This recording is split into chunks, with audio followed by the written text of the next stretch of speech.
Hello, let's continue our Sudoku adventure with A Second Arrow's Purpose by rockratzero.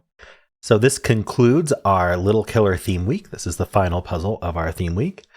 I hope you enjoyed the week. I hope the Little Killers, hope we did those justice. They're definitely a harder constraint, so the puzzles have been a little bit on the harder side, I think, as a result. But I think theme weeks generally tend to be a little bit harder. So I'm happy to have any feedback about all of that, but in the meantime, I'm going to go over the rules for this puzzle. So we have normal 6x6 Sudoku rules, which means in every row, every column, and every 2x3 box, we are placing the digits 1 to 6 exactly once each. We also have little killers inside the grid. Let's ignore the question marks for a second and ignore these, but the arrows that have actual numbers on them. We look at the direction that the arrow points. So in this case, these 4 cells, it's pointing at all 4 of these in a line.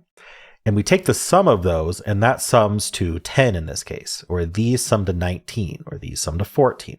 So that's how Little Killer works. There's no additional non-repeat rule related to Little Killers, so we can repeat as much as we'd like, as long as other rules allow it.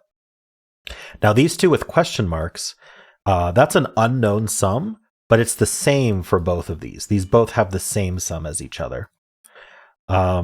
Additionally, we have a diagonal Rossini rule. So if there's an arrow outside the grid, then the 3 cells along the diagonal nearest it, so like these 3 or these 3, even these 3, those cells increase in value in the direction of the arrow. So for example, these 3, I could do like 2, 3, 5, for example, and that would increase. What I can't do is like 2, 3, 2, because that decreases, and I can't repeat it all, right? I can't do 2, 2, 3. So in that case, because of the Rossini, the first 3 along an arrow actually do not repeat, and they increase. Think of it like a thermometer, if that's helpful. And those are the rules. There's a link in the description if you'd like to try the puzzle yourself, and I'm going to get started right now. Okay, how should we get started? I'm thinking about this 19 here. Okay, so we have to increase from here, right? So let's make this as big as we can. If this was 4, let's use a small digit. If this was 4, 5, 6, what does that add to? That adds to 15 already. That's the biggest I can get. And then I could put a 5 here, and then that would be 20. So we have 1 degree of freedom here. Okay, but that means we could decrease one of these by 1, but only one of these by 1. What happens if we decrease this by 1? If we make it a 5, then we also have to decrease this and then decrease that. That's too much decreasing. So this actually has to stay a 6. Now this one also, we can't reduce this to 4 because then we'd have to reduce this to 3, and that reduces everything by 2, not just by 1. So this has to be a 5. Now this we can reduce by 1, and this we can reduce by 1. And that's all we can do. One of them gets reduced by 1. So either this is 5 with a 3 or 4 with a 4.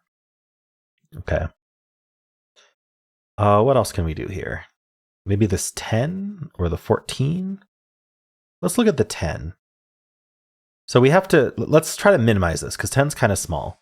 So if this was 1, 2, 3, that would add to 6. So the minimum this can add to is 6, which means this can't get too big. This can't exceed 4. But also we're increasing in this direction. Wait, how's that work? Oh no, we're increasing in this direction as well. I see. Because of this arrow down here. So if this arrow is going to increase, actually the lowest we can do is 1, 2, 3, 4 actually, because these 3 increase and then these 3 increase. So it basically works like overlapping thermo. So it's like one big thermo. And 1, 2, 3, 4 is already 10. So that's what we're going to have to do. 1, 2, 3, 4. All right, that's nice. Okay, so that makes this a 5, and that did not get decreased. So this has to be a 3 to make up for that. So just to double check, 10 plus 9. Yeah, okay.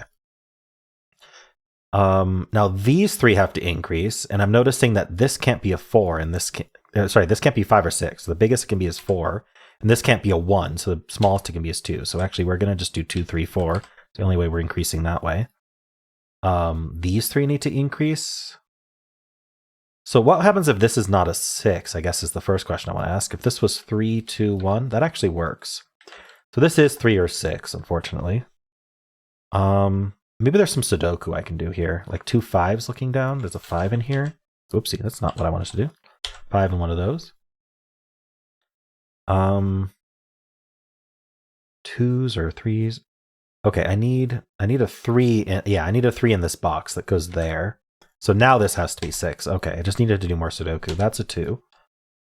Unfortunately, the 6 doesn't limit these two at all, but we do know, okay, well, the box does. The box says we need 1 and 2, and then we know the order because of the Rossini arrow. We're increasing from this 2. This can't be a 3, so this is at minimum 4, which means this is at minimum 5, but it can't be a 5, so this is a 6. This is 4 or 5. Okay, this is coming together nicely. I think we just need Sudoku at this point. 1, 2, 3, maybe. We know that these sums are the same, and we might have to use that. We'll see. 1, 2, 3, we need 4 and 6 here. So that's 4, that's 6. Down here, this is a pair. We need 3 and 4. Down here, this is a pair. We need 1 and 5. Let's do these pairs as well. We need 5 and 6. We know the order of that. Over here, we need 1 and 4. We know the order of that. All right, this is coming together nicely. This is a triple. We need a 1, which can only go here. We need a 2, and then we need a 5. All right, that's a 4. That's 3 and 4. This is known. That's a 6. We have this pair here, which is 1, 2. That's a 1. That's a 2. That's a 5. That's a 1. It looks like we didn't need it, but we'll double check. We need a 3 and a 5 here. So that's 5. That's 3. All right. So did this arrow? Yeah, this arrow increased. This arrow increased. I mean, we got the correct solution, but this is 12 plus 3. That's 15. And this is 6, 10, 15. Yeah, so they did end up the same sum. So I guess I didn't have to use a lot of that. I don't think I used this arrow, and I don't think I used the fact that these sums were the same, but maybe they came in handy if we did a different solve path. So yeah, let me know how you did on this, and if you enjoyed it, and if you enjoyed Theme Week. And of course, if you did, why not leave a like, subscribe, and a kind comment below.